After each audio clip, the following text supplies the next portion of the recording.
Hello, everyone. Welcome once again. This is our first day on this masterclass. It's going to be 3 days, and today we will focus on why great ideas need structure. We are going to talk about what kind of structure you need to put around your idea to make sure that it's successful, and we'll explain this concept as we go along. Once again, my name is Robertson Klengar, coordinator at Access Benin, and I'm going to be your facilitator today.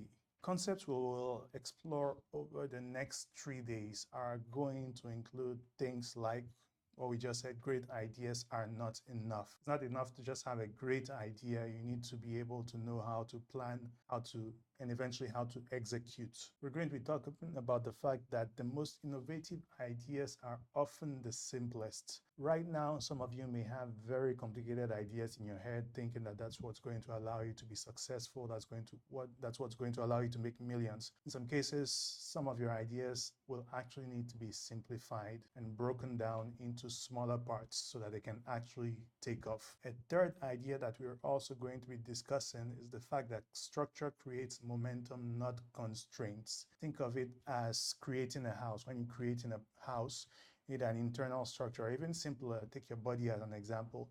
You're able to use your body and all your different muscles because within it you have a skeleton. That skeleton is a structure, is a framework that holds everything so that it remains strong.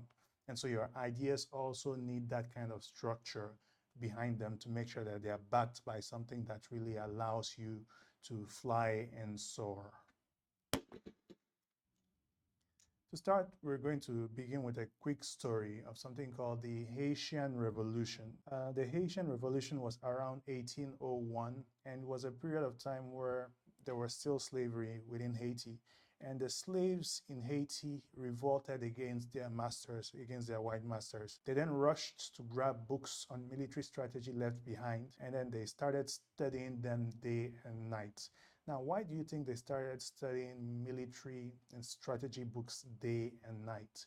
It was because they knew that after having sent away the masters that were on their island, Napoleon was going to be sending men to beat down their rebellion. And so they needed to be ready. But in order to be ready, they didn't just need the idea, they didn't just need to know how to fight.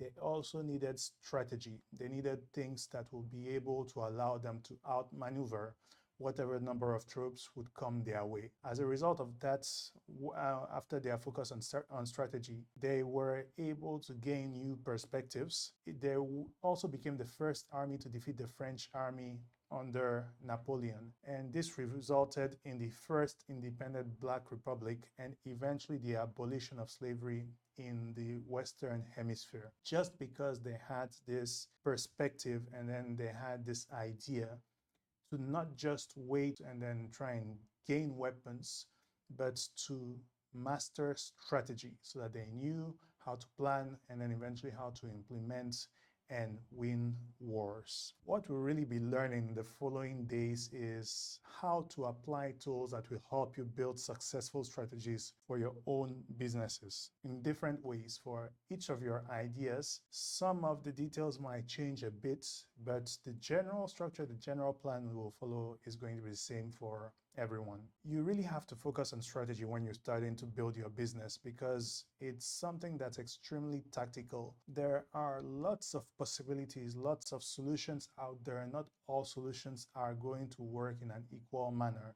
So you need to have a framework that allows you to determine what solutions are best suited for the case, for your own case, and for what you are trying to do. Without strategy, even the best ideas can fail. And strategy is going to help you, among other things, define your goals, that you know in what direction you are going. It's going to help you align your team so that once you found that direction, you're able to tell your team that's the direction in which we need to be advancing to succeed. And finally, it's going to help you to overcome challenges because knowing the direction in which you're going allows you to know also what you need to not pay attention to, what you need to focus all of your energy on. And so this allows you to scale challenges a lot faster. During the masterclass, you'll learn simple but powerful frameworks to determine who exactly is ready to buy from you. You'll be able to figure out why they would really buy from you.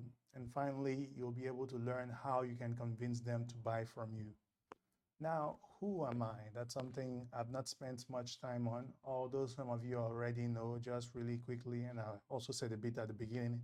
My name is Robertson Klinger. I'm a facilitator on this journey. I'm coordinator at an NGO in Benin Republic called Access Benin, where we focus on coaching entrepreneurs for the most part, but also inculcating employability skills in students from our various collaborating universities here in the country.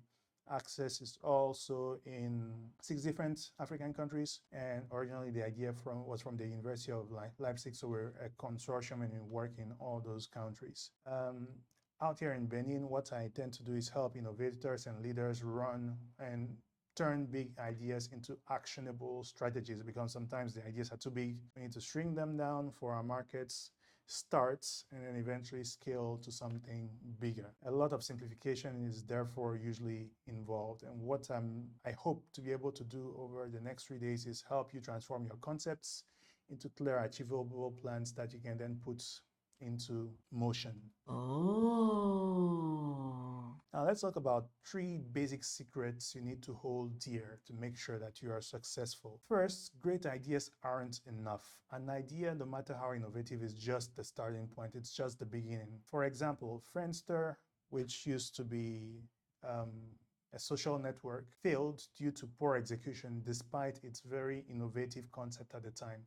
Something like Facebook was able to come later and then take over that particular space. We're also going to be asking ourselves, what problem does this solve? So whatever it is that you are working on, all along the way, the main idea we're going to be trying to focus on is asking ourselves exactly what problem is solved by what we want to put on the market. If our product, our process, our service doesn't solve any clear idea, then we should switch to something else. Secret number 2 to remember is that the most innovative ideas are often the simplest.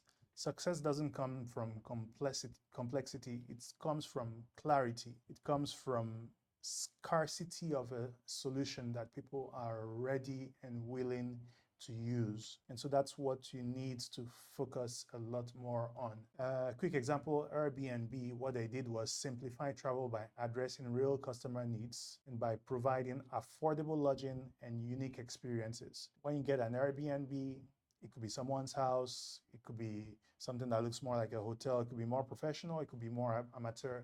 You always get a unique experience. You are able to choose from a variety of options, and then based on the amount of money you also have to pay, you're able to determine exactly what sort of apartment, what sort of accommodation you're really ready to spend on. So one thing we're also going to ask ourselves very often is, whose life does my idea benefit? So first, does this idea solve a problem? When you check that, then whose life does this benefit?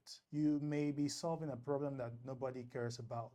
You need to be solving a problem that's actually going to better people's lives. And so that's also an aspect we're going to be discussing about and talking about very often. And third secret, structure creates momentum, not constraints. So you don't need to think of structure or a framework as a constraint, but something that's going to give you more strength to create the momentum. The example I used earlier was the human body.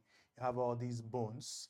They don't constrain you, rather they give you extra leverage so that you're able to move even larger things than you would be able to under normal circumstances. They also allow you to survive and to remain alive, so they're extremely important. Structure in a business provides direction and ensures creativity leads to results.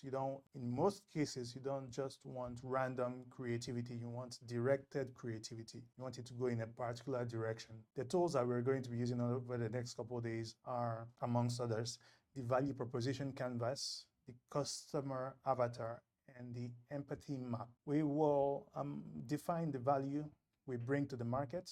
That's one of the things we'll do. We're also going to be articulating our unique selling proposition, that we're able to tell how we are different from other people that are on the same market. And we are also going to be able to determine how to relate to our target audience, so that we actually speak directly to them and we're able to explain why we can solve their issues.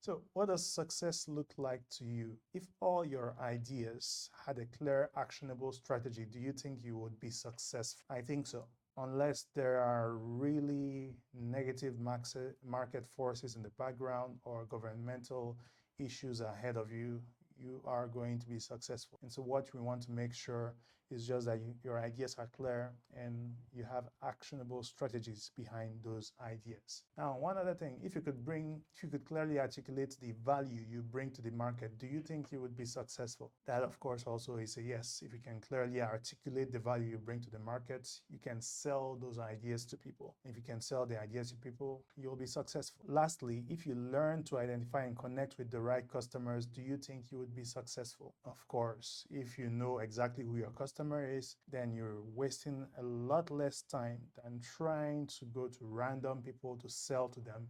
You know exactly who you have to go to and what you need to tell them in order to sell. And we are going to learn how to do all these three things over the following days.